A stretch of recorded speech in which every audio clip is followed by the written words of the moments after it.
This is the position in Rwanda and Burundi. We talk about them as if we have three different tribes in Rwanda and Burundi. Or now, actually, some of those who outside Africa, we don't even think of two tribes. With three, we think of two. So we think there is a Tutsi tribe there and a Hutu tribe. There aren't. In Burundi, you simply have one tribe, the Barundi. In Rwanda, you have one tribe, the Banyarwanda. Actually, they would tell you now, or in the past at least, they would tell you that they're not even tribes, they're nations, they're a nation. Rwanda is one nation, and that nation is the nation of the Banyarwanda. And in Burundi, you have one nation, the nation of the Barundi. Political problems in Zaire did not start with the Banyamulenge. When did we hear about the Banyamulenge? I think 2 months ago, 3 months ago. Then I heard that the spokesman of the Banyamulenge is somebody called Kabila. But Kabila has been fighting the government of Zaire for the last 30 years. So there is the problem of the Banyamulenge, yes, but there is a purely political problem of Zaire, which will still remain when the problem of the Banyamulenge is over. When the refugees have gone back, when the problem of the refugees can go back. When the refugees have all returned to Rwanda, there is still going to be a problem of Zaire, partly that of the Banyamulenge, but partly a major problem in the country. Gentlemen, thank you very much for this welcome. Mr. Chairman, thank you very much for your words and for asking me to make a short introduction to the discussion before us.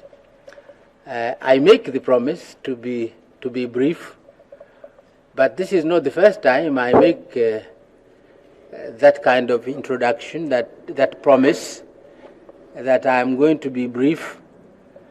And then what happens is that when I begin going, I go on and on and on. So, Mr. Chairman, if you find that I'm going on and on and on, forget the respect. Say, Mwalimu, stop.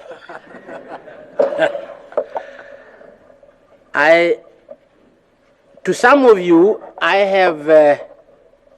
I've spoken, or you have heard me speak on the problems of the Great Lakes. So if what I'm going to say is going to be a repetition, to sound a repetition to some, at least to some of you, nevertheless, I'm going to go over some of those things because it's easier for me to explain to you a little background to the problems that we are now facing in the Great Lakes. First, Burundi. Let me take Burundi and Rwanda together. First, Rwanda and Burundi have in common, apart from the current problems now, have in common the ethnic groupings. Rwanda, as we all must have heard, have people whom they call Hutu, people they call Tutsi, and others we don't hear about called Batwa. Batwa. Hutu, Tutsis, and Batwa. Each one of those countries, both Rwanda and Burundi, have the same type of ethnic groups. Both have Hutus, have Tutsis, have Batwa. My tribe has two, not three. My tribe has the bigger group called the Bairu. You may know that, you may not know that, but Museveni knows it. My group, my tribe has two groups called the Bairu, the first group, the major group, and the second group called the Baturi. Bairu and Baturi.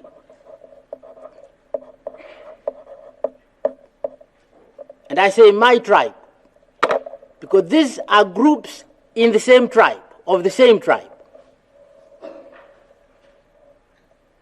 In Rwanda and Burundi, you have three. The large group, the Hutu, who are the peasants. Traditionally, they were the peasants. You have the next large group in both countries around about the same percentage, about 85% Hutu and 15% or 16% Tutsi. Traditionally, the cattle people. And you have a much smaller group, the Batwa, the artisans. So, in occupation, these people were divided. Those who were engaged in farming, those who were engaged in rearing cattle and goats, and the artisans who made the knives and the forks and the not forks, they never made forks, the spears and the axes and the hoes. Three. In my tribe, we have only two. The Bairu and the Baturi. The Baturi in my tribe are the artisans, the makers of spears and knives and axes and hoes. And the Bairu, mainly now we say the peasants. But what has happened in my tribe, that the peasants, the farmers, the tillers of the land, and the cattle people have merged. So we don't have three, we have only two. The cattle people and the tillers of the land have merged. So now we have only two. But we are one tribe, we are not two tribes. We're a single tribe, and I'm emphasizing this for that purpose. I've taken this trouble for that purpose. We're a single tribe, the Zanaki tribe. We're not two tribes, the Bairu tribe and the Baturi tribe. We're a single tribe, the Wazanaki. But in terms of occupation, traditionally, some were, the majority were tillers of the land, and a minority were artisans. This is the position in Rwanda and Burundi. We talk about them as if we have three different tribes in Rwanda and Burundi. Or now, actually, some of those who outside Africa, we don't even think of two tribes. Three, we think of two. So we think there is a Tutsi tribe there and a Hutu tribe. They aren't. In Burundi, you simply have one tribe, the Barundi. In Rwanda, you have one tribe, the Banyarwanda. Actually, they would tell you now, or in the past at least, they would tell you that they're not even tribes, they're nations, they're a nation. Rwanda is one nation, and that nation is the nation of the Banyarwanda. And in Burundi, you have one nation, the nation of the Barundi. I remember in the case of Burundi, where I worked together with Prince Rwagasore when he was founding the liberation movement of his own country, UPRONA. I remember when we worked together, how much I used to say to him that I envied him. Because whereas Burundi was a nation and a single administration before it was taken over by the Germans, a country that had had centuries, several centuries, administered by a monarchy. And therefore, I said to him, whereas your country is going to come out of colonialism as a nation, Tanganyika, which I was leading, was not going to come out of colonialism as a nation. It was going to come out of colonialism as a collection of tribes. And we had 126 of them, mine being one of the smallest. So Rwanda and Burundi, and Rwanda is also true. It's a country of quite a long history, a kingdom which had been there for several centuries before the partition of Africa at the end of the 19th century. I wanted to emphasize that point of the ethnicity of Rwanda and Burundi. These people are the same people. A tribe, my little tribe in Tanzania, has the characteristics of a tribe. And a tribe has a language. So my tribe has a language. He comes from another tribe in Tanzania. They have a different language from mine. He comes from another tribe in Tanzania. They have their language, the language of their tribe. He comes from another tribe in Tanzania. So a tribe has its characteristics. It has a language. It has a land. So my tribe has its own language, Kizanaki, and it has a land, a piece of land, the land of the Bazanaki, called Zanaki. We have our own gods. Our gods are not your gods. And they are not their gods. And we have our own culture. Our culture is different. This is not true in Rwanda or in Burundi. The Wahutu don't have a language called Kihutu. They don't have a piece of land called Hutu land. The Batwa don't have a land of their own. These are the same people, the same language, the same land, the same culture, the same gods. So traditionally they had the same gods, and of course today they also have the same God because most of them are Christians.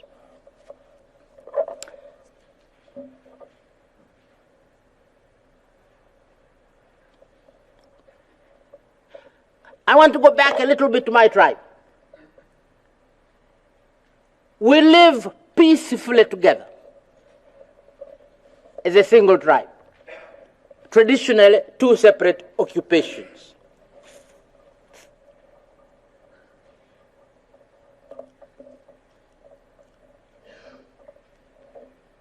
We belong to Tanzania, a much bigger country. Our little tribe was not left alone.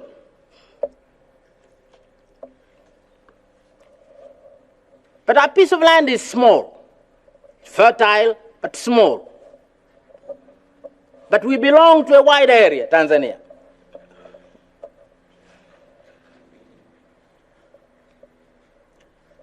When we feel crowded, we move on.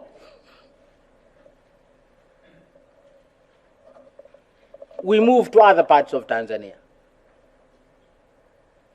We don't remain on that little piece of land called Zanaki. He comes from another piece of country in Tanzania called the Kilimanjaro. Some of you have heard the Kilimanjaro. Very fertile, packed with people. Dynamic. He comes from one of the most dynamic tribes of the country. If we had left them on their own and they were not part of Tanzania,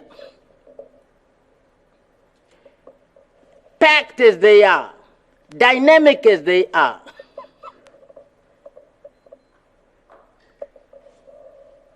And they did not have a place to flow to when they're overpacked on that little fertile little land. I think we would have discovered that perhaps there are not one people called the Wachaga.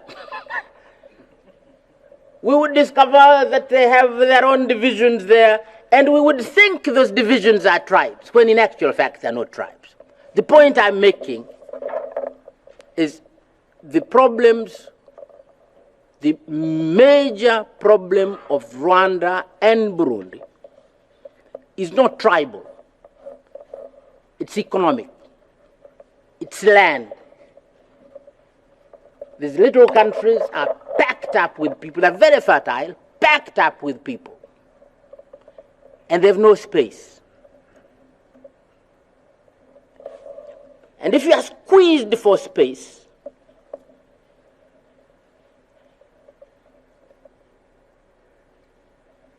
you look for the squeezer. Who is squeezing me? And you define the squeezer. And you define the squeezer in terms of tribe. So you invent a tribe. So the Hutu become a tribe, the Tutsi become a tribe, the Batwa become a tribe. And unfortunately, in the case both Rwanda and Burundi, unfortunately, the ethnicity was played up, exploited, used by both the Germans and the Belgians. The cattle people produced also the ruling class, the ruling families.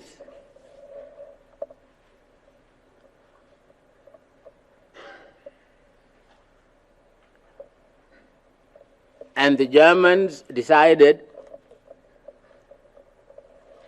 to use the ruling families, the ruling class, for the administration of both Rwanda and Burundi.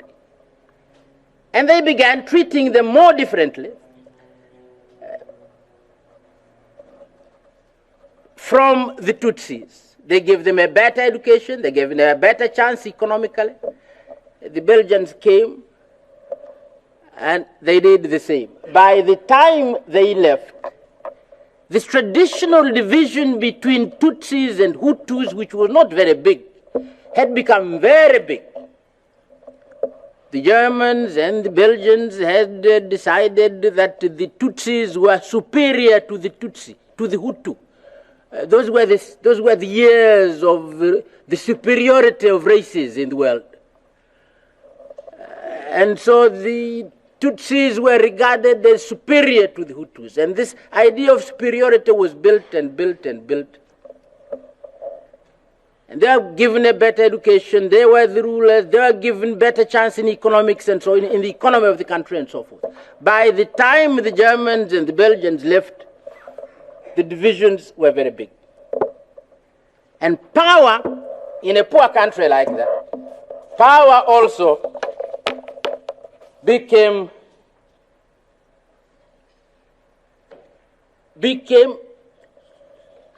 an instrument of sharing the little wealth that was there. And this is the major problem in both Rwanda and Burundi. I think now I should stop. Not yet, Mwalimu. With Rwanda and Burundi. No, I'll stop there. Now, Rwanda, at independence,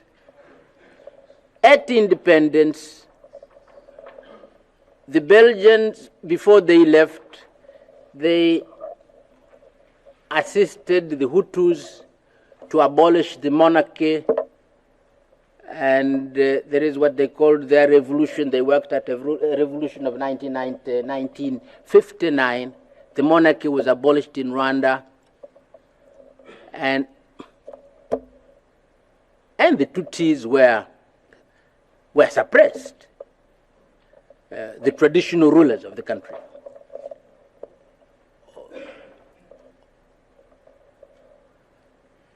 And a large number of refugees left the country, Tutsi refugees.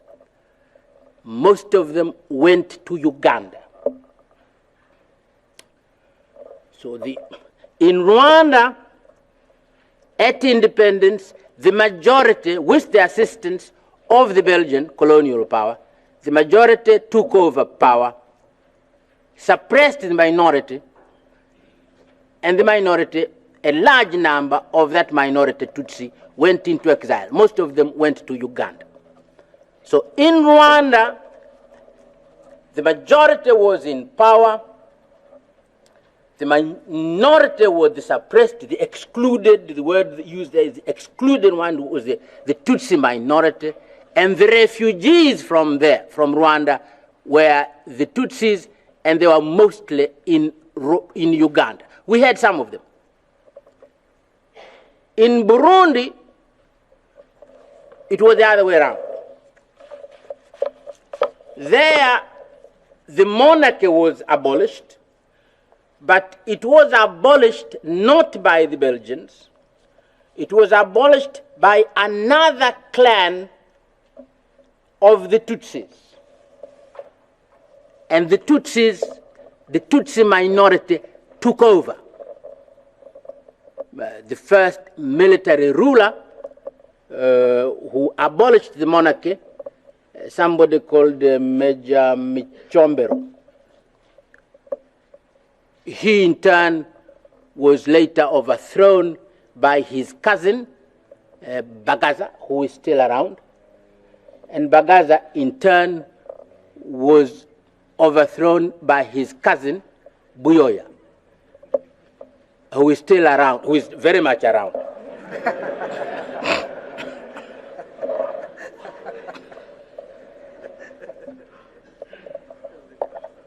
And these cousins come from virtually from the same village, a place called Bururi.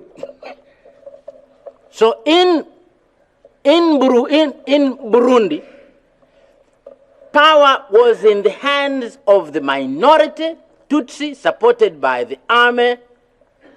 The excluded were the majority, Tutsis, Hutus, and the refugees from Burundi were the Hutus. They went mostly to Tanzania. So our refugees, most of our refugees, whereas most of Uganda's refugees were the Tutsis from Rwanda, most of our refugees were the Hutus from Burundi. When the United High Commission for Refugees gave me that medal for the good work we were doing in treating refugees, some of those refugees were my friends, the Batutsi, the Bahutu from Burundi. Of course, I had some from South Africa also, and Mozambique, and part of Southern Africa. And Burundi then was a little apartheid state. When I was working very hard in fighting against apartheid in South Africa, some of my Western friends used to embarrass me very much. They used to say, MWALIMU JULIUS, yes, we understand your fervor, your passion in fighting against apartheid in South Africa. What about the apartheid in Burundi? And I used to remain slightly embarrassed without getting very much of an answer. There was very little we could do because, well, what could I do? Under the OAU Charter, what was happening in Burundi then, or Rwanda, and this was true until this year. What was happening in Burundi and Rwanda, according to the Charter of the Organization of African Unity, was an internal affair of Rwanda and Burundi. And we were forbidden by the Charter to interfere. Non-interference was a piece of religion. Non-interference in the internal affairs of another fellow another member of the Organization of African. That was the fact. But it was extremely embarrassing. Things are changing. Many of you know now that when my friend Buyoya, after the chaotic situation that resulted from the assassination of President Ndadaye, Buyoya, I must say that, some of you may not know it. President Buyoya took over from Bagaza in 1987 through a military coup. But then he introduced multi-party elections. And in 1993, elections were held, multi-party elections were held in Burundi. His party lost. And another party, the opposition party, won. And Buyoya did the decent thing. He stepped down. He accepted the results of the elections and stepped down.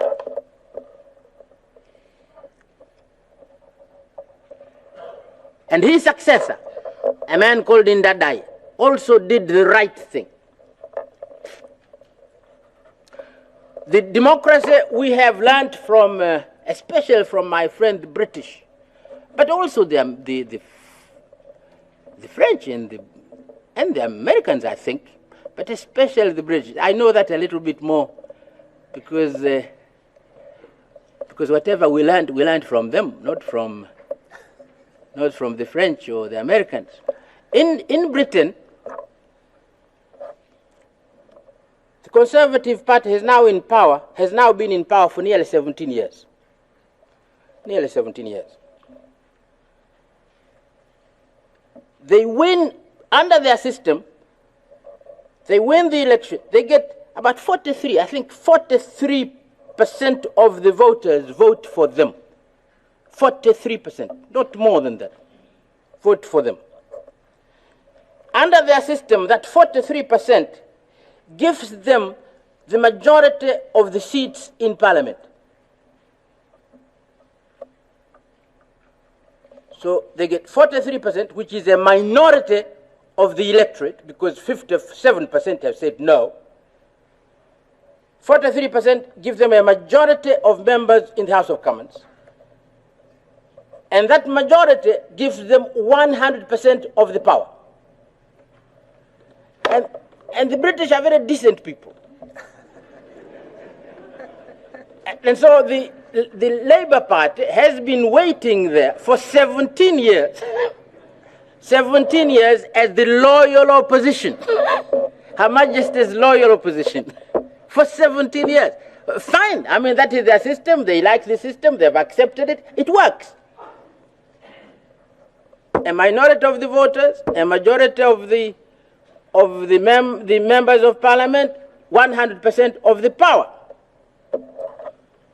President Ndadaye did not do that, which I thought was very decent of him. Buyoya accepted the defeat, stepped down. Ndadaye took over. He had 60%, more than 60% of about 80%, I think, of the members of parliament.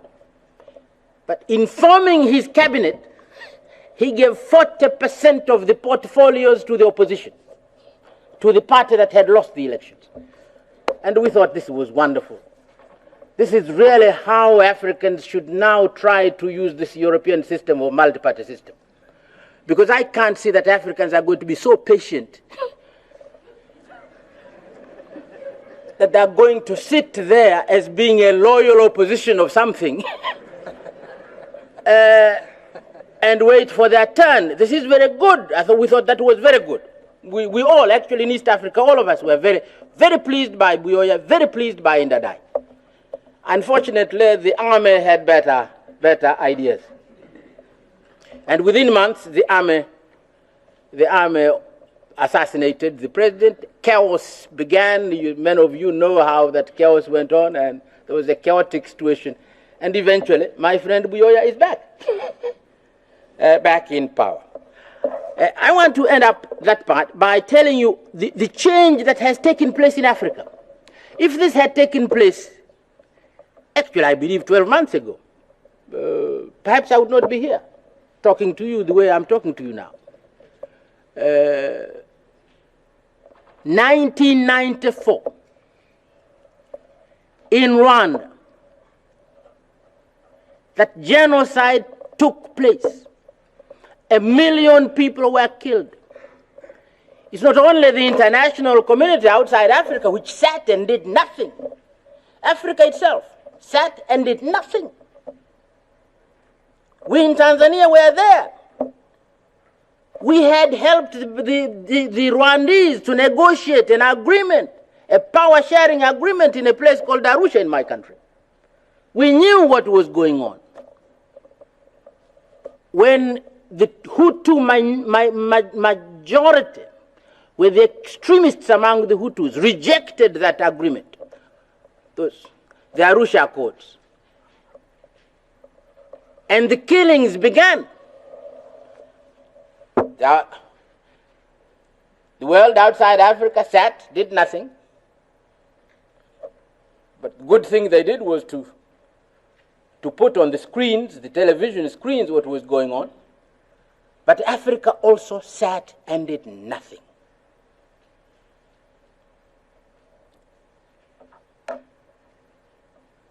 I went to Tunis that year, June that year, because Mandela was going to take his seat for the first time, representing post-apartheid South Africa.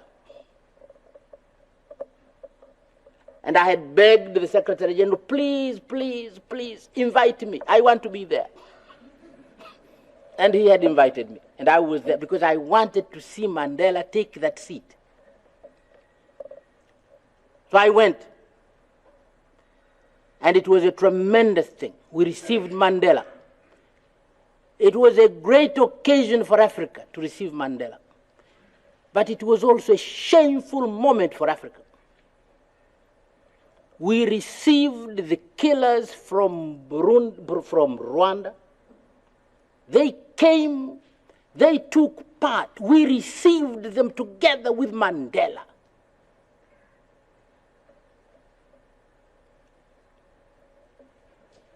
That was Africa. Why? Because what could we do? Non-interference in the internal affairs of Rwanda. I think Africa is changing. So my friend Buyoya took over, went back, what de Klerk might have done, de Klerk going back and taking over power again. So my friend Buyoya went back on the 25th of July this year.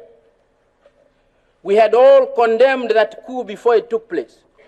The coup took place on the 25th of July. The East African leaders met on the 31st of the same month and applied sanctions against the coup. And I want to emphasize the importance to your excellencies and friends, the importance of that change in Africa. A group of African leaders meeting and saying to the leader of a coup in a neighboring country, we will not take it. We can't have military rule on our borders. Now, usually news from Africa is always bad news. Do you think that is bad news? That is very good news. And that is why these leaders expect that they'll get full support from the international community. My leaders met also in Nairobi on the 5th of this month to discuss Zaire. Of last month, to discuss Zaire.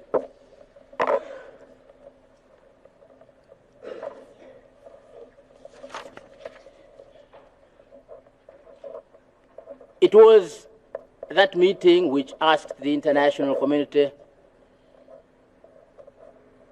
to establish a neutral military force to go into eastern Zaire to help aid agencies, to help the refugees, to reach the Rwanda refugees wherever they are and help them, but also to establish safe corridors and what the communique called temporary safe havens for the purpose of receiving refugees and help them to go back to Rwanda.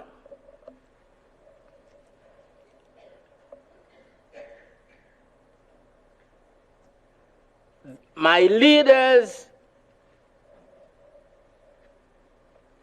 believed that the most important job for the international community, for the international force, the multinational force, would be to help the refugees of Rwanda to go back. Because as long as they are in Zaire, there is a potential security problem between the two countries. So it's better to end that problem by helping the refugees to go back. But we knew what was happening. With the genuine refugees, you had the Interahamwe, the militia that had participated in the genocide, and the former army of the Rwanda government. They did not want the refugees to go back. They wanted them in Zaire. They prevented them from going to Zaire. So my leaders say, fine, we don't want the refugees to return voluntarily. We don't want refugees to be forced to go back to Rwanda. Some may not want to go back to Rwanda. So they should not be forced to go back. But they must not be forced not to go back. And we cannot know whether they are making a free decision either to go or not to go until we separate them from the intimidators. So the multinational force should help the return of the refugees by helping to separate the intimidators from the genuine refugees. We are still debating that, I think.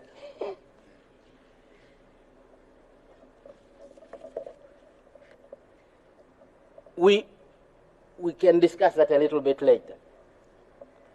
But I want to point out, Your Excellencies, also the one important element in the communique of my leaders of Nairobi of the 5th of November. Our leaders, I refer to the Charter of the Organization of African Unity, non-interference in the internal affairs of another state. Why? Because there were the accusation, the possible accusation, there were accusations that it's just possible Zaire was using the presence of the Rwandese refugees to destabilize Rwanda. And Rwanda was responding by destabilizing Zaire in turn. And this, according to the Charter, was wrong. So our leaders, in that communique, reminded themselves and the others concerned of that charter, the Charter of the Organization of African Unity, non-interference in the internal affairs of another state. But they reminded themselves also of another. The OAU, apart from the Charter, has a resolution which I helped to move in Cairo in 1964. The borders of Africa are very artificial. most African states are not natural entities. Like Tanganyika, they're a collection of tribes, and the borders don't make sense. Some of the borders are a straight line. Our former rulers took a straight line and argued where, say, put it there, but move it back there. And they moved and moved. Those are the kind of borders we have. And they cut tribes in between. So in Tanzania, for instance, 60% of the Maasai, you have heard of the Maasai, 60% of the Maasai are in Tanzania, 40% are in Kenya. Our southern border, the majority of the Makonde are in Mozambique. But we have a large part of the Makonde in Tanzania. At present, we have on the border with Rwanda, we have 600,000 refugees or 650,000 refugees from Rwanda. But actually, they're among their own people. They've just crossed that invisible border there, and they are living with their own people on the other side of the border. And some of us felt, and I felt particularly, that those borders, although they're stupid, we must keep them. We must not try and play about with them and say, disentangle them. Disentangling those borders would be a mess. Africa could just go into flame if we tried. So I moved that resolution in Cairo, 1964. Please respect the borders which we inherit from colonialism. And that provision has been accepted ever since. It's questioned by very few. But although we have respected that declaration, and we have also respected the Charter, non-interference, we have actually ignored the fact that it's no use respecting the borders without respecting the people who are within those borders. We have paid scant respect to what happens to our own people within the countries in those borders.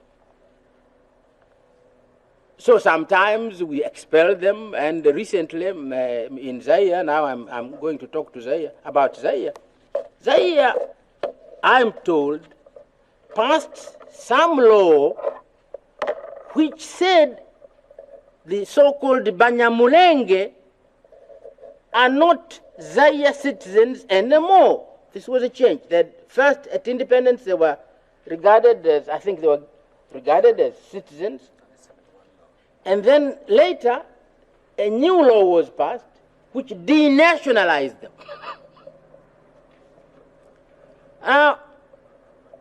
The Banyamulenge are not immigrants to Zaire. They're not.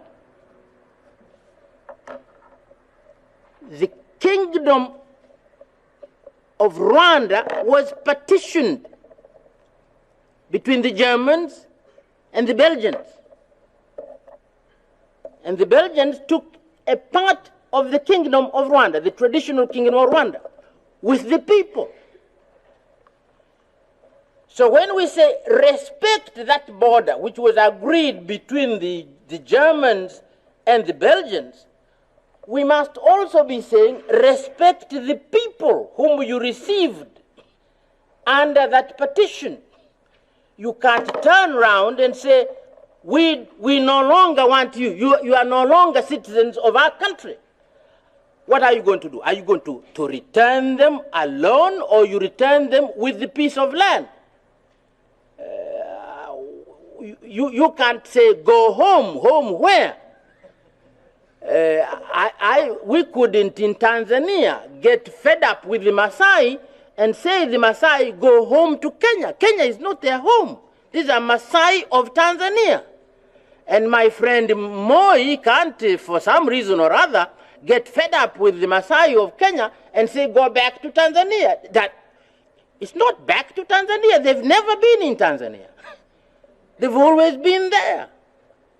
Their country was partitioned between the British and the Germans. And part of them went to Dutch East Africa, and part of them went to British East Africa. They are Kenyans. They're not Tanzanians. And our Maasai are Tanzanians. They're not Kenyans. If we want them to live under the same flag, Kenya and Tanzania should federate. The only way we can put the Maasai under the same flag. So that's a problem in Zaire, this problem of the Banyamulenge. But finally, the political problems in Zaire did not start with the Banyamulenge. When did we hear about the Banyamulenge? I think 2 months ago, 3 months ago. Then I heard that the spokesman of the Banyamulenge is somebody called Kabila. But Kabila has been fighting the government of Zaire for the last 30 years. So there is the problem of the Banyamulenge, yes, but there is a purely political problem of Zaire, which will still remain when the problem of the Banyamulenge is over. When the refugees have gone back, when the problem of the refugees has gone back, when the refugees have all returned to Rwanda, there is still going to be a problem of Zaire, partly that of the Banyamulenge, but partly a major problem in the country. You are too polite to say stop. Your Excellencies, thank you very much.